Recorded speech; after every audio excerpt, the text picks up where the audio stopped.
అలా నిజంగా మనం శపిస్తే జరిగిపోయే అంత పవర్ మనకుంటే ఒకరిని శపించే బదులు నేను పైకి రావాలి, నేను బాగుపడాలి, నేను గెలిచి వాళ్ళకి చూపించాలి అని కోరుకో. నెరవేరుతుంది కదా నిజంగా ఆ పవర్ ఉంటే. నువ్వు ఏదన్నా అంటే అది జరిగిపోతే నేను దేవతలా కొలుస్తారు లేదా దేవుడిలా కొలుస్తారు, అంతే కదా. సో అందుకే మంత్రాలకు చింతకాయలు రాలవు అంటారు. అందుకే ఎప్పుడే కానీ సైకలాజికల్గా సినిమాలో కూడా మనం చూస్తుంటాం, రోజు అనేవాడు అంతా తిట్టించుకున్నవాడు హీరో అయిపోతాడు, పొగిడేవాడు కింద పడిపోతాడు. కాబట్టి శపించే గుణం ఉన్న వాళ్ళనిది రాక్షస స్వరూపం.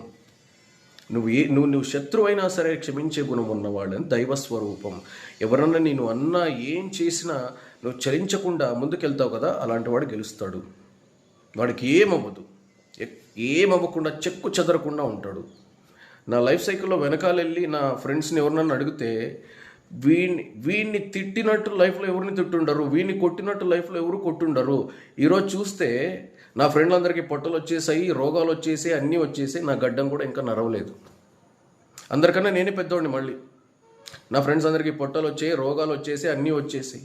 లైఫ్ 30s దాటిపోయి 40sకి వస్తుంది, ఇంకా ఏమవ్వలే. అంటే హాఫ్ ఆఫ్ ద లైఫ్ అయిపోయింది ఎందుకంటే లాజిక్ ఏంటంటే వీళ్ళు ఎన్నన్నా ఏం చేసినా ఏమన్నా సరే నా మనసులో నుంచి వచ్చింది ఒకటే, వాళ్ళు బాగుండాలి, వాళ్ళు బాగుంటే నేను బాగుంటా. వాళ్ళు అనడంలో తప్పు లేదు.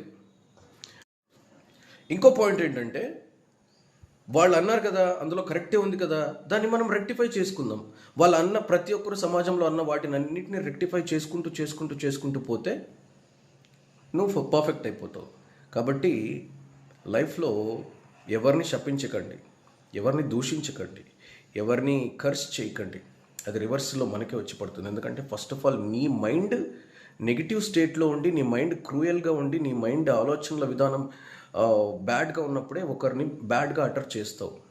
అదే సన్యాసులు సాధువులు చూడండి, శత్రువు ముందుకు వచ్చిన నవ్వుతూ పలకరించి దీర్ఘాయుష్మాన్ భవ అంటారు.